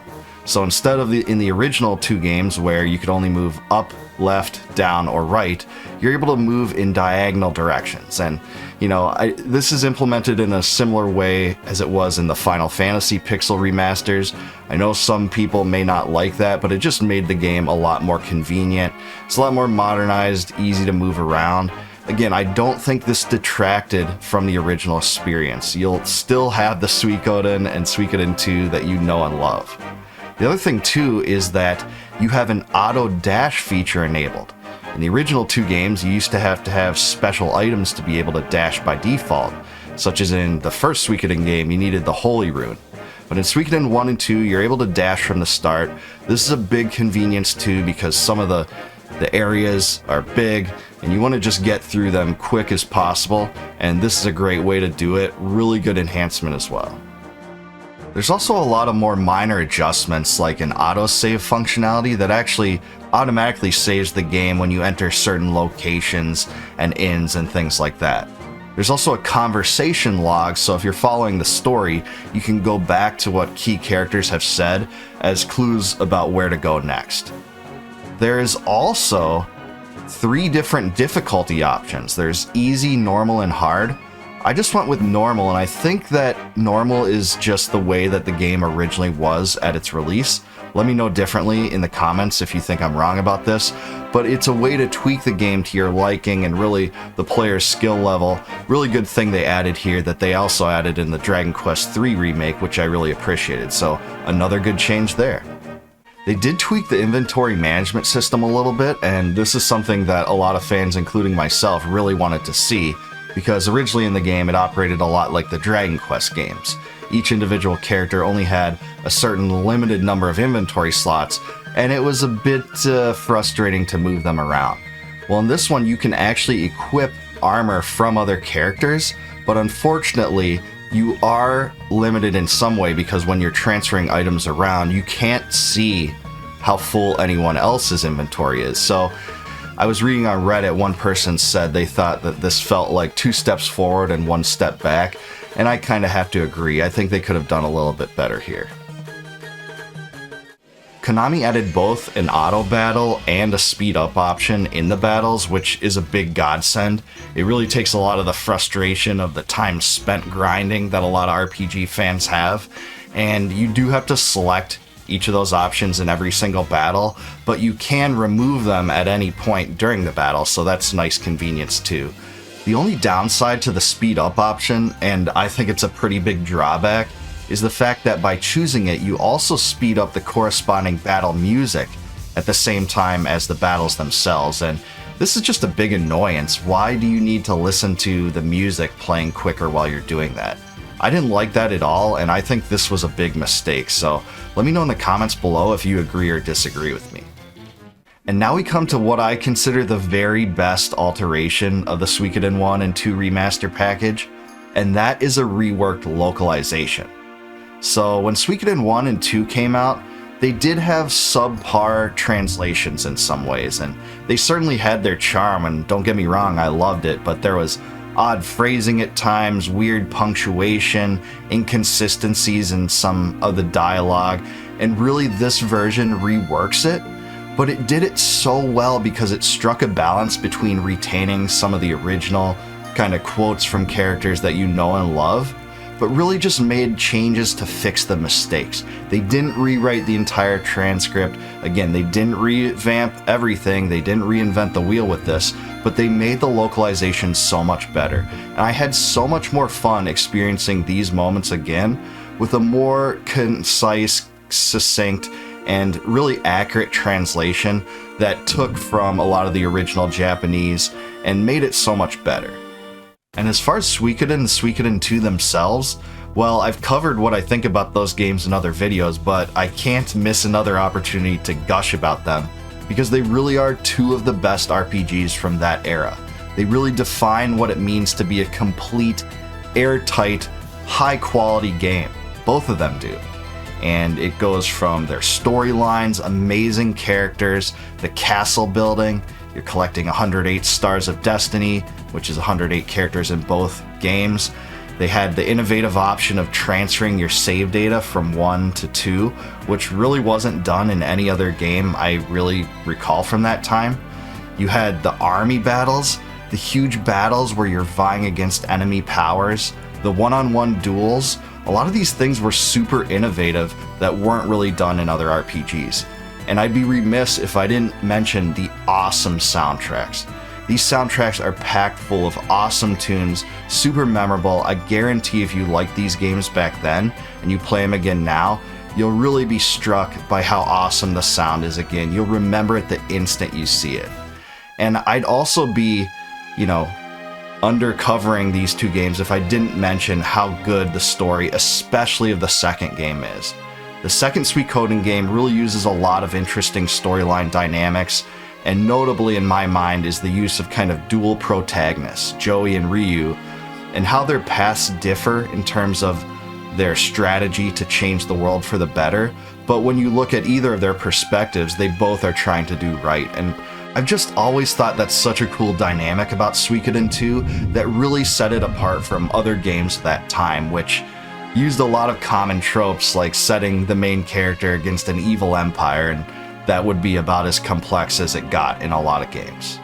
And while we're talking about the story and the graphics and just the experience in general, Konami really packed a lot of things into this game that really make it much more enjoyable than I ever expected.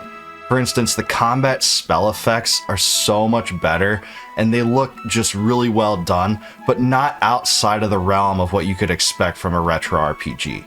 There's also a mini-map that is well done and very convenient for you to move from place to place. That wasn't in the original game, that's in this one too. And the songs just sound so good. They have been remastered, it sounds like. They haven't been re-recorded like, say, the Final Fantasy Pixel remasters, but they sound like the original sounds remastered. And this is a choice that some people might like and some people might not. I probably would have preferred like a newly recorded orchestrated ones, but I know some people may disagree with me on that. But either way, very well done. I really enjoyed the sound and the music out of this one. So in summary, I really like the Suikoden 1 and 2 HD remaster package. I think Konami did a really good job on this. There are a few small annoyances that kind of detract from the gameplay, especially the speed up mode and how it makes the music quicker, and the inventory is not as good as it maybe could have been, but those things are outweighed by so many good things. Like I said, the music, the graphics, the pixels look great, and the new character portraits. The character portraits were redrawn, and they look really spectacular in my mind. They used the original kind of portraits as a basis, and just made them look neater and tightened them up a bit. I think that was a good choice. So I think this is a great game. It's definitely worth buying. It's $49.99 on Steam. I think that's a pretty reasonable deal considering these are two of the best PlayStation era RPGs, and there's been enough added to this that make it worth it to me. So I say go buy it. And number 3 is Triangle Strategy. In my mind, one of the best Switch games ever released. This one's a tactical RPG, another HD 2D classic with beautiful graphics and music, interesting story, and such an innovative Scales of Conviction system that allows you to play out the game in different ways each time. So let's check it out. One of the greatest gifts ever given to retro RPG fans has been Octopath Traveler. It was a game that resurrected the genre just when it seemed dead, and popularized the HD 2D style. It was a pure throwback with great sprite designs, a fun battle system, and a really impressive soundtrack. So when the same team behind Octopath Traveler began to develop a new tactical RPG with a similar graphical style, I was more than intrigued. When we all saw the first trailer for Triangle Strategy, it appeared like a modern Final Fantasy Tactics, and the demo for the Nintendo Switch gave us an even greater impression of what it would be like. It left many of us wondering whether the story, battle gameplay, and Scales of Conviction system were really as promising as they first appeared. Since the title's been out for some time now, and I've had a better chance to play it, I wanted to use this opportunity to explain whether I think it lived up to the hype. But first, there's the elephant in the room, the game's name. When I first previewed this title before it was released, I went on the record saying I didn't like the name. In fact, many of us didn't even think Triangle Strategy would end up being the final name since it was first dubbed Project Triangle Strategy.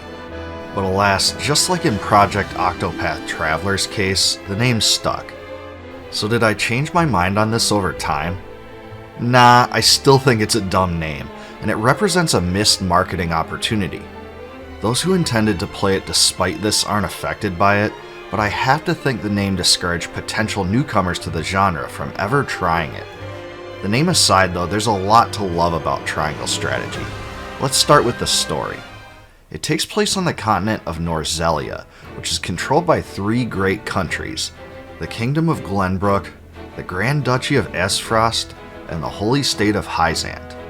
The three powers were involved in a grueling war until 30 years before the events of the game, but maintaining the peace is often relied on politics and economic agreements.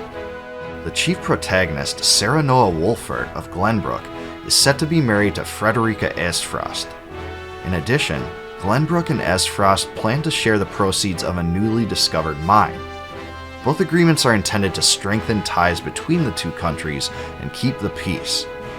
However, when Serenoa is sent to inspect the mines with Dragan Esfrost, an unexpected violent incident jeopardizes all of these plans, and as it turns out, all aspirations for harmony on the continent.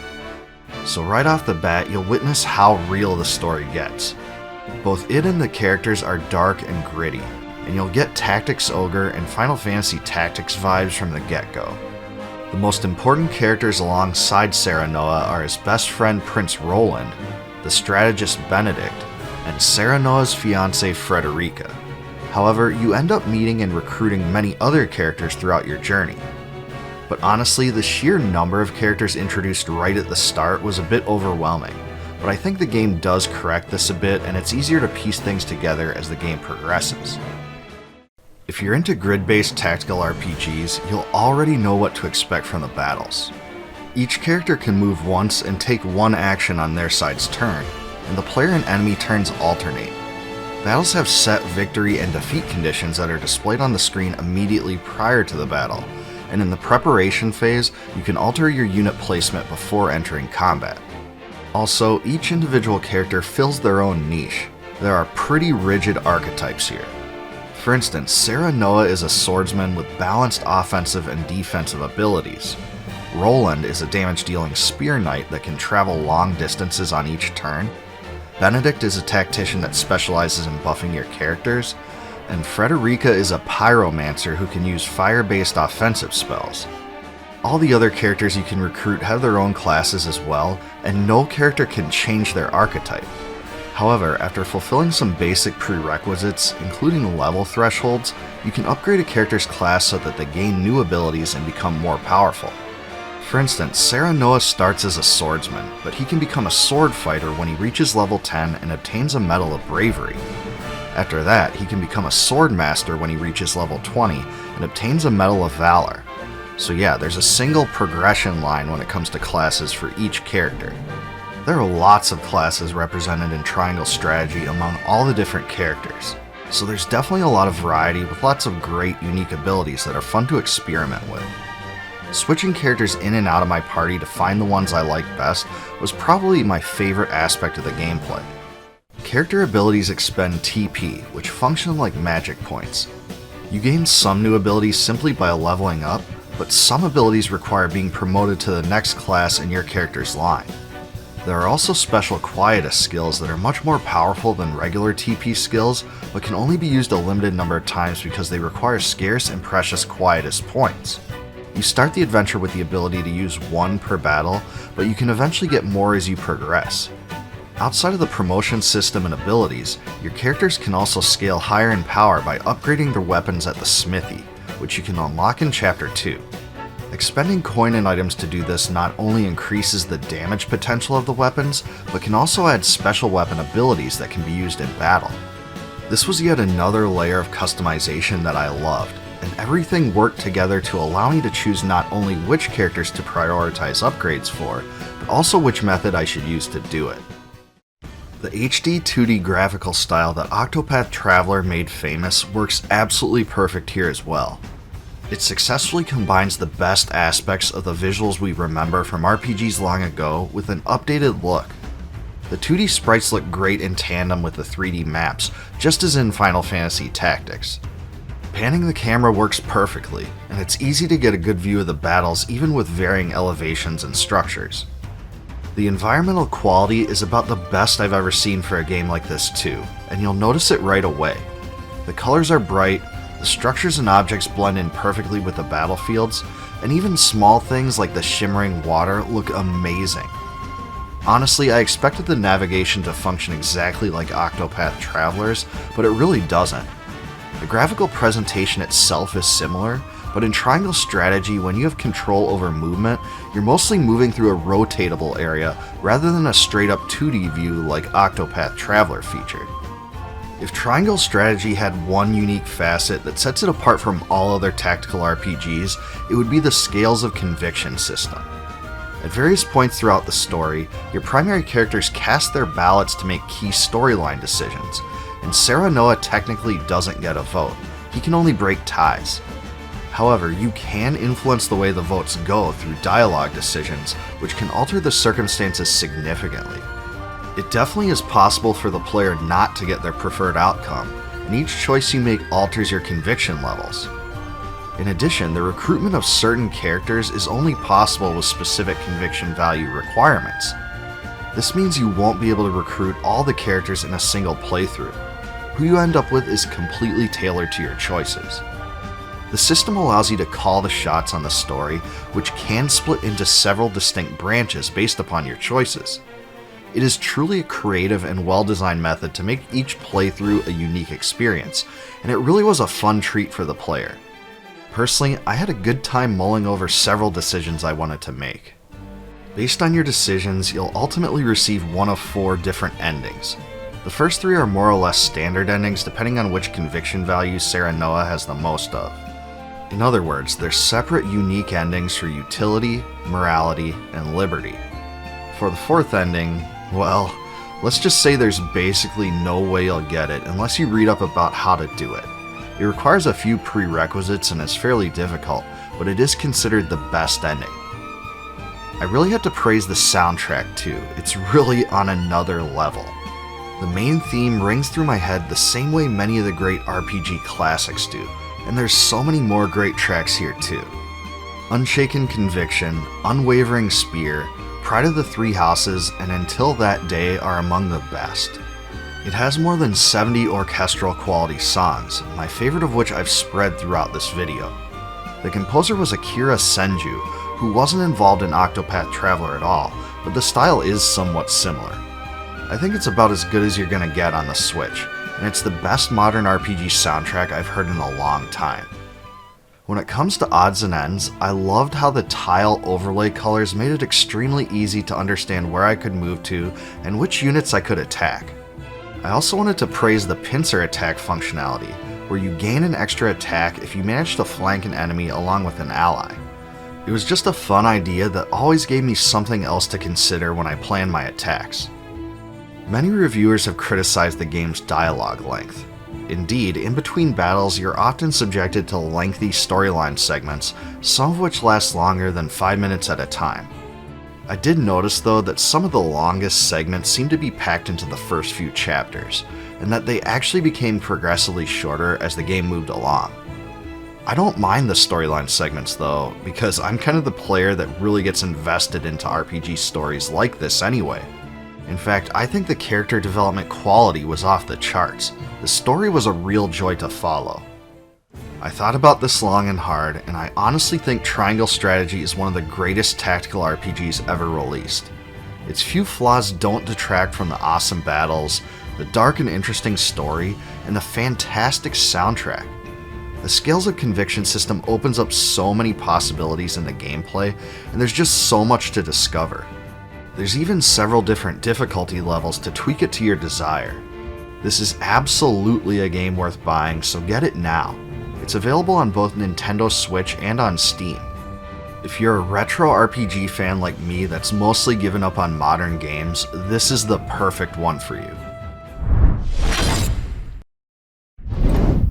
Now, number 2 goes beyond 10 out of 10 for me because this is my favorite RPG released in the last decade. Eiyuden Chronicle 100 Heroes, the product of a very successful Kickstarter campaign launched by the creator of the Suikoden series. This one takes you back to the glory days of Suikoden 1 and 2, the castle building, the amazing story, the duels, the music, everything about this shines. It's an amazing game, and here it is. Ever since I first caught wind of Eiyuden Chronicle 100 Heroes, I was completely spellbound. As the spiritual successor to the original Suikoden games, it's the masterwork of the late Yoshitaka Moriyama, who poured his heart and soul into the game before he passed away in early 2024. And after several years of development, I finally got my hands on it.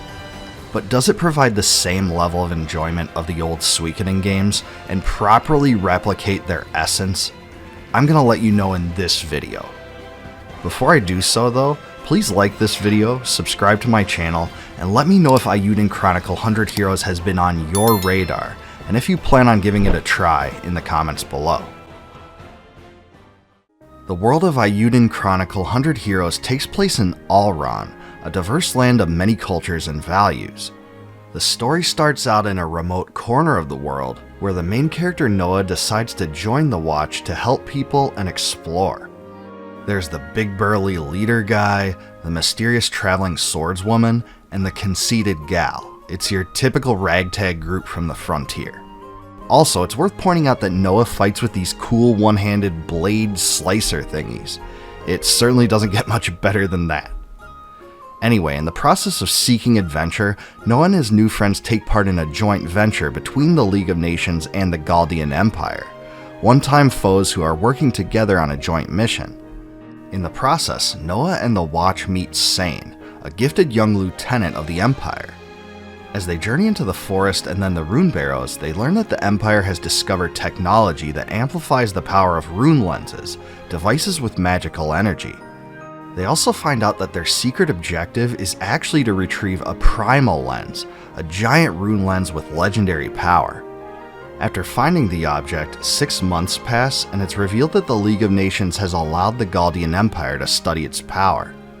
The only problem is, the project is being run by the ultra-ambitious Dukes Aldrich, who basically reeks of Luca Blight in every single way.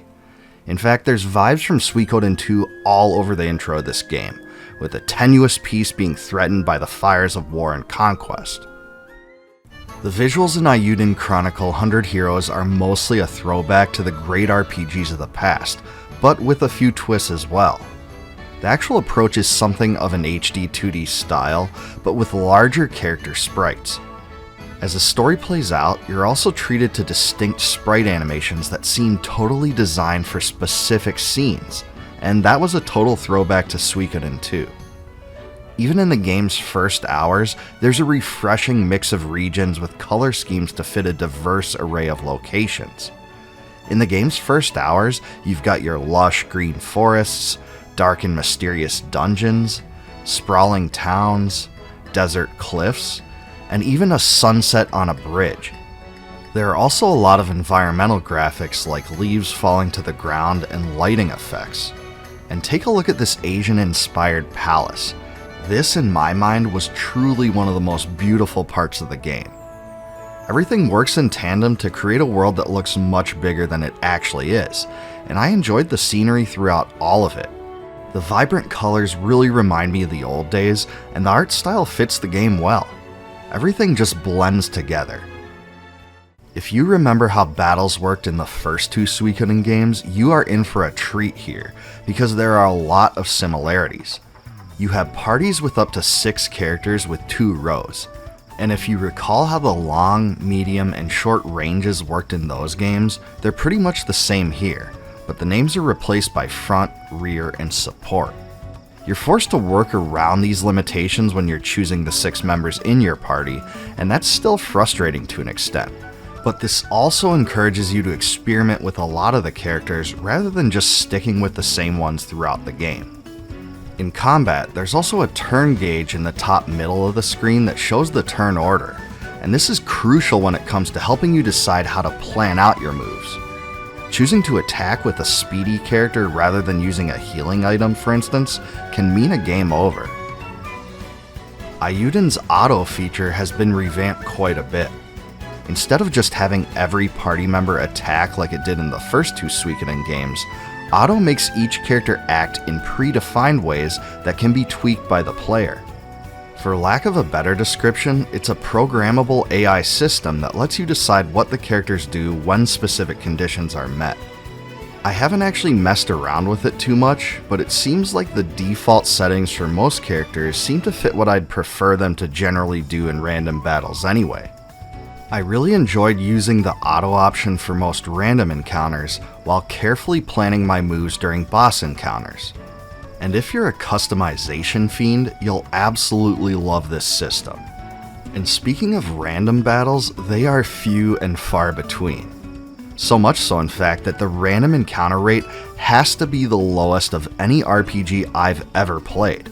And I have to say, I ended up liking this. I can see how it can become a double-edged sword if you wanted to grind a bit, but I really enjoyed how the low encounter rate allowed me to focus on moving through the dungeons and paying attention to the puzzles within them. And when it comes to puzzles, a few of the beginning dungeons had almost none to speak of. But the difficulty does ramp up and you eventually enter dungeons that require a lot more puzzle complexity.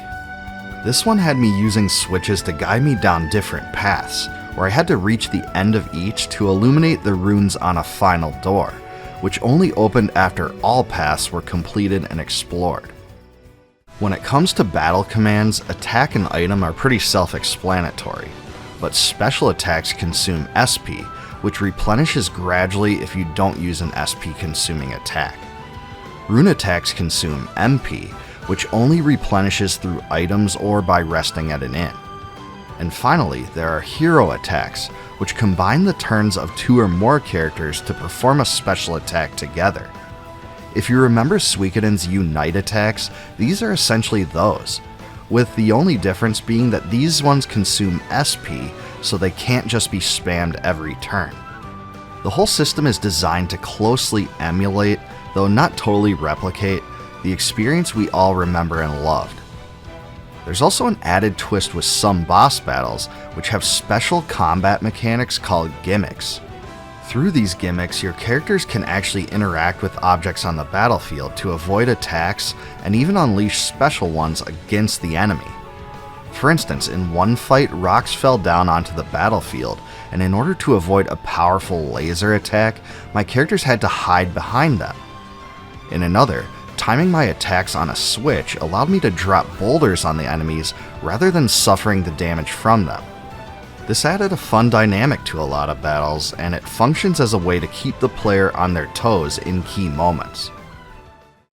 Eiyuden has a big, beautiful world map, but this one is unlike the Suikoden games you're probably used to because it isn't just an overhead 2D one. It's kind of an isometric one where you can rotate the camera, and it reminded me a lot of what Square Enix did for Star Ocean: The Second Story remake. It'll turn the pages back to the 90s much better than any of the games with the silly interconnected node map screens, and I really enjoyed it. The music that plays while you're there is also one of the best tracks I've encountered in the title so far. I was also impressed that there's a map that is easy to toggle into to get your bearings and see where the next storyline objective is located. I used this a lot to make travel easier, and I was able to find some hidden treasures because of it as well. Now, it goes without saying that any spiritual successor to Suikoden would have to include castle building, army battles, and one-on-one duels, right? I mean, it just wouldn't be the same otherwise. Well, yes, Eiyuden has you covered in all 3 of these areas. You'll obtain your castle about 6 hours into the game, and once you do, you're able to name it and start recruiting characters just like in the old days. Some characters will offer to join after you complete basic quests, like finding other NPCs or retrieving various items. For others, you just have to listen to their story or take in some dialogue before they'll be willing to join, like the battle-hardened samurai Xygor here. Unlocking new characters allows you to use them in your party, and also opens new possibilities for the development of your castle. Unlike in the old days, where most of these castle expansions happened automatically, Eiyuden requires you to make tough choices when it comes to allocating your resources.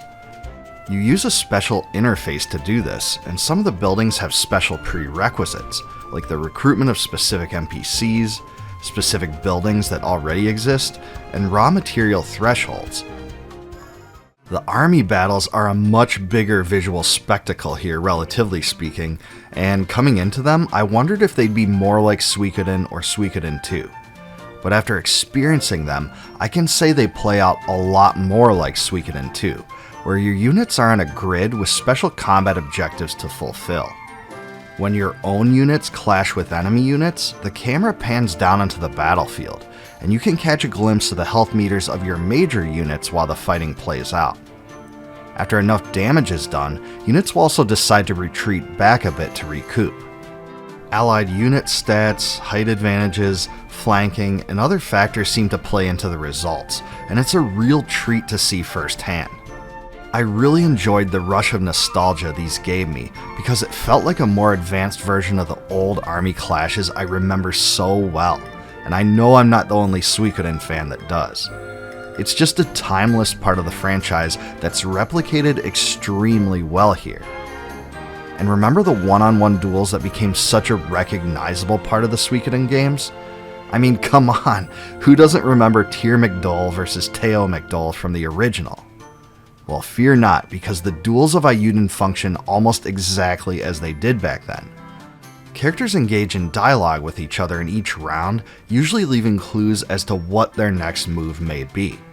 The choices are slightly different, with attack and counter always available, but with break as a special attack that's only available when the tension gauge is full. One thing I really have to applaud is the voice acting. In fact, I think the voice acting of Ayuden Chronicle is the best I've ever heard from a retro RPG. It really is that good. The developers used a diverse array of voice actors, and the talent was appropriately matched to the proper characters. None of the dialogue seems forced at all. Some of the standouts for me were the voices for Gar. Hey, it is what it is. Going forward, Noah chooses our teams. Noah. But my situation's changed, and I have to leave through that gate. Sane. We're prepared to leave at once. Is this agreeable to you? And Dukes Aldrich. Swear fealty to me, and the entire league will be yours. I also really like the choice of using British accents for the Galdean Empire characters. This makes them sound distinct and identifiable. The music score is really good too, with my favorite tracks being the world map, which I did mention before, along with the castle theme. There are some ambient style songs, but I enjoyed the melodic ones most because those were the ones that brought me back to the old days. The only major annoyance I want to point out is the odd camera blur technique that's sometimes used. In games like Octopath Traveler, blurring in the background is a distinct part of the whole HD 2D experience. I realize that, and I love those games. But in Ayuden Chronicle, I think it's really overdone. There are times where you'll be seeing major events play out and large portions of the screen consumed by this odd, muddled visual effect. It's dreadful. But thankfully, you can cut back on this annoyance greatly by toggling the depth of field setting to off in the graphics settings. And sure, there are other small annoyances that some could raise, like the inability to save outside of save points and the limited inventory space. But both of those things are genuine reflections of what Suikoden was.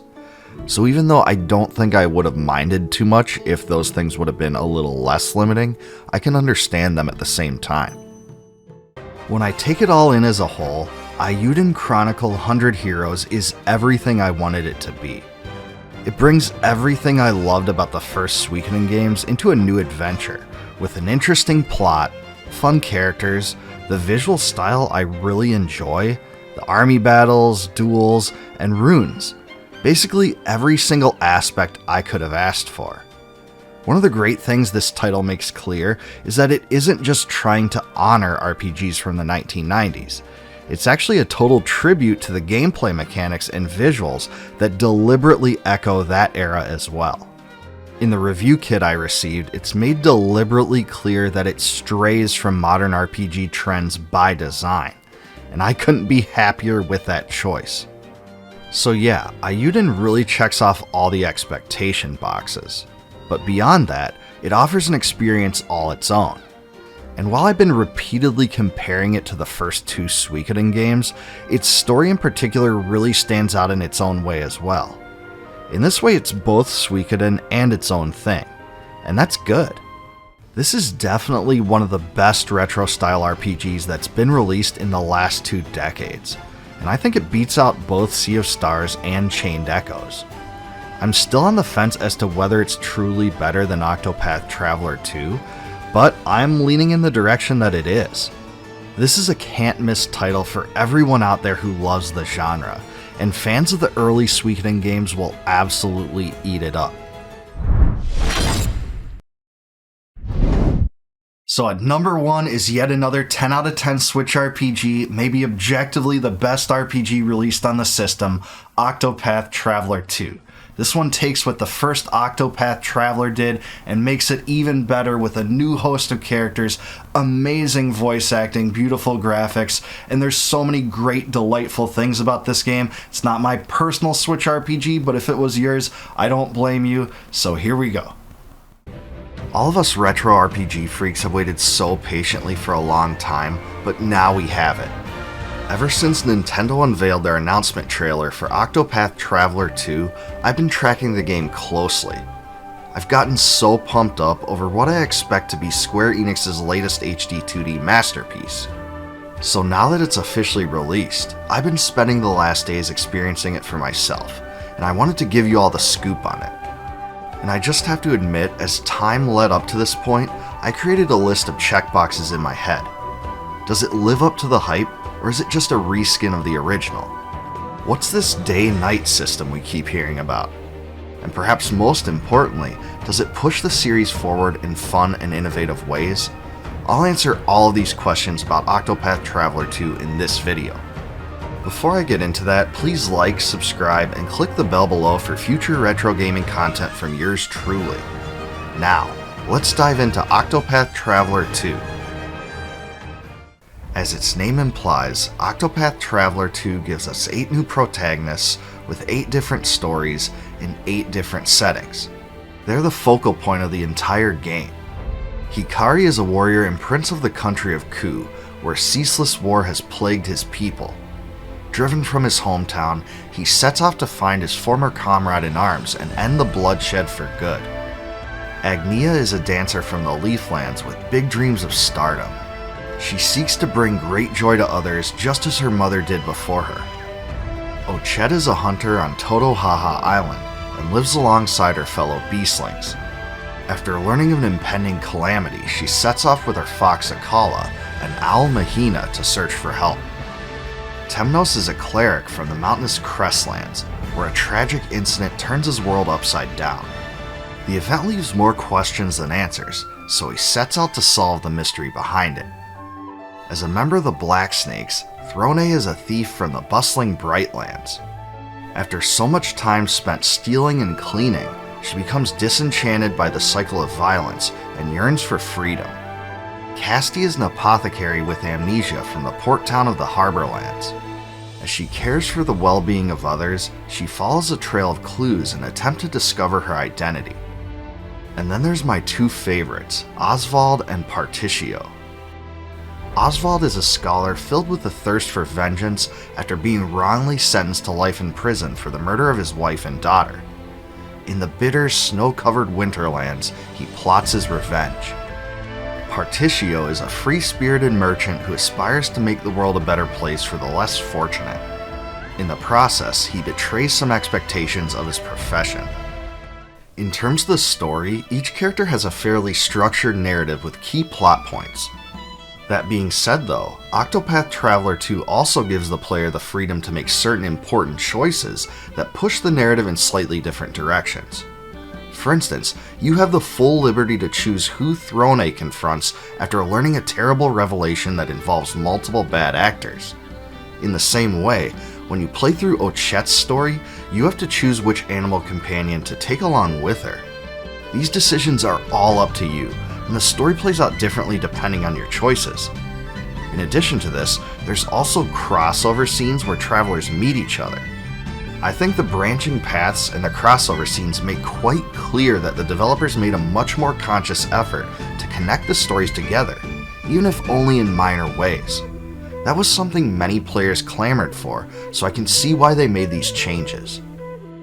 Now, if there's anything that captures the spirit of this game best, it has to be the graphics. The visuals in Octopath Traveler 2 are even better than those in the first game, and that was a super impressive feat in 2018 as it is now. Just take a look at these landscapes. They're absolutely amazing.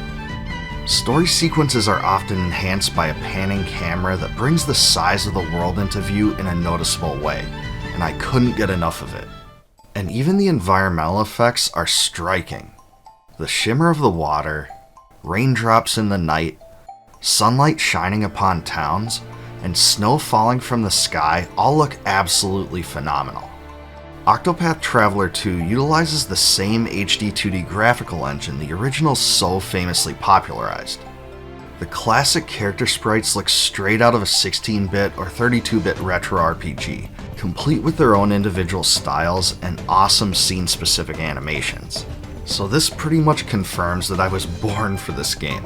As far as I'm concerned, the style is perfect. It's almost as if a movie director wrote these scenes. It's kind of hard to explain other than to say it's cinematic. Even the start screen is beautiful too. It transitions between all the travelers and the main parts of their lives, and it really captures the essence of the game and its visual greatness well. And you have to admit that it really says something about a game when even its start screen is so enjoyable. One major enhancement to the world of Octopath Traveler 2 is the inclusion of building walk-ins. In the first game, it was pretty unimaginative because you just conversed with NPCs standing in front of shops to view their wares. But in this one, you can actually go inside the buildings themselves. They aren't just standard boilerplate rooms either, they're completely tailored to the scenario you're in. Just as we all expected, combat is fully turn-based, and your party can have up to 4 members. The break system from the first game is still completely intact here. And if you're not sure what that is, it's basically a mechanic that puts an enemy into a weakened state when you exploit its weaknesses. So after you use attacks corresponding to those weaknesses, the enemy becomes broken. This means it can't attack at all for a round, and all of your attacks do much more damage to it. The boost system is back too, and that allows you to spend a limited number of boost points to enhance the power of your next action. I found it especially fun to use to unleash the full potential of your most powerful abilities. If you manage to combine enemy breaks with your own boost, you can really amplify your damage to an absurd degree. It's kind of like waiting for the stars to align at times, but it's really incredible when you pull it off. So even though both of these things are carried over to this game, Octopath Traveler 2 throws in a new ruffle called latent powers. These are abilities that utilize the latent gauge, a meter that fills as you take damage or break adversaries. When it's completely full, a traveler can use a powerful ability that's completely unique to them. For instance, Orket can do mass damage by harnessing the power of animal instincts. Temenos can lower a foe's shield points with any attack, and Throne can act twice in a single turn. All these latent powers have a completely different function, and as I played through it, I really thought they all made the combat more dynamic. Now we also need to talk about the new day-night cycle and how it affects things. Unlike in the first game, each traveler has 2 different path actions in this one that allow them to interact with others. One that only functions during the day and the other at night. For example, Hikari can challenge townspeople to duels during the day and bribe them for useful information at night. In the daytime, Agnia can use Allure to bring the support of commoners into battle, and entreat them at nighttime to obtain items. The merchant Particio can purchase the belongings of townspeople in daytime, and hire them at nighttime to join him on his adventure. In the daytime, Oswald can scrutinize NPCs to gain important information, and mug them at nighttime to seize their belongings in battle. All these path actions are woven into the story too, so you'll definitely be using them to progress. We always knew they'd be here in some form anyway, and I found them to be pretty fun. Having both day and night path actions just added a little more depth to each character. What's really cool too is that you can easily switch between day and night through a button, so you can toggle this at will. Whether it's day or night actually changes some other things too. For example, you'll actually fight different enemies depending on the time, with more powerful creatures coming out at night. Also, the ability to view some events is also dependent on whether it is day or night.